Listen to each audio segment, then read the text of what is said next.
involves what I see as a failure of one council to deal with the problems that we've all been discussing here. We've heard about.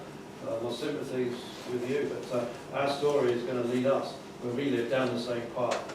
I'll read the email that I sent to you, Dave. Yeah. On the 20th of July, I should explain that we live at a property just down the way. Our back garden backs onto Niverton Gardens at the far corner, near the corner of the tennis court. I wrote to Dave Kelsey and said, we've recently had a suspected drug dealing, drug waste problem outside our gate that leads to Niverton Gardens at the end of the path to the corner. We found numerous syringes and syringe packs and skin wipes dropped on the sites marked on the attached map, and that's what I sent to explain in complete detail the location. The problem began a week ago and persists to the present. We can no longer allow our young son out into Niverton Gardens, despite all the progress we've made to deter prostitution there. We find this situation intolerable and are asking for your help to effect a possible solution. The drug taking has now replaced the prostitution, and it's highly likely they take advantage of the site due to undergrowth between it and Francis Road, obscuring any view of them. Please, can this undergrowth be cut back as soon as possible so that the top corner is fully exposed? That was the 20th of July. And about 6 weeks later, I had to send another email today. I have to raise this subject yet again. The use of the path outside our garden leading to the iron gate at the end, used by the criminal fraternity for their nocturnal activities. I know that the obscurity of this location is its attraction.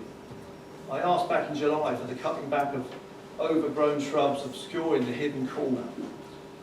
I asked the Parks Department myself in August for the same. I have had no feedback and nothing has been done, and that means no solution has been effective.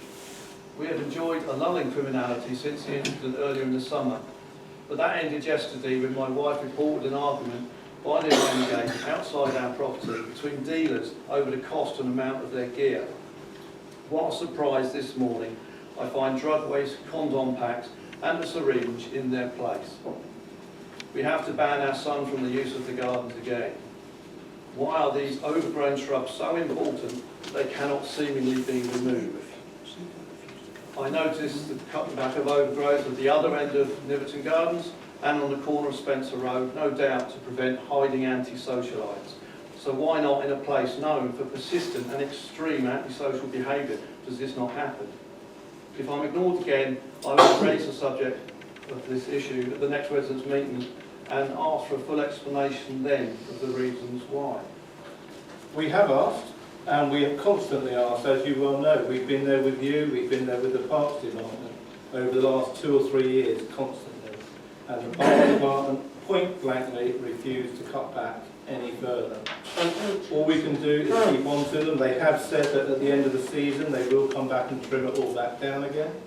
I went up your way tonight, and to me the biggest problem is all that pampas grass that is right directly in front of it, because you can hide behind that. I stood behind it and nobody could see me.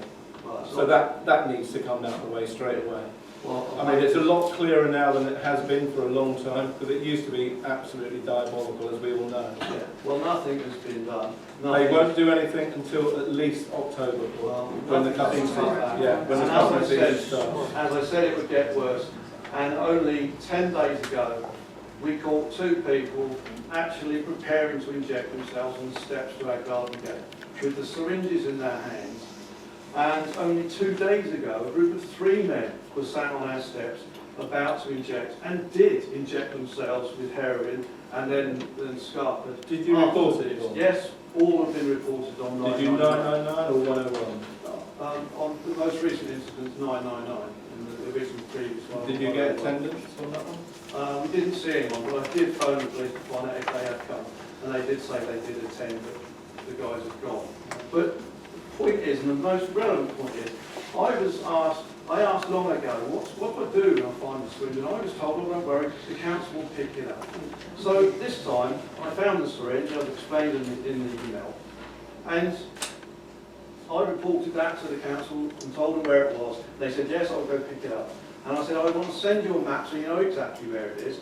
So I did. I sent them that, and I explained as well, just give us a ring if you can't find it, we'll come out and show you where it is. I had no response at all. And 3 weeks later, here it is. I had to pick it up and deal with it myself. Well, that isn't good enough. And I am not going to take any further part in these proceedings until this issue is resolved. Thanks, Paul.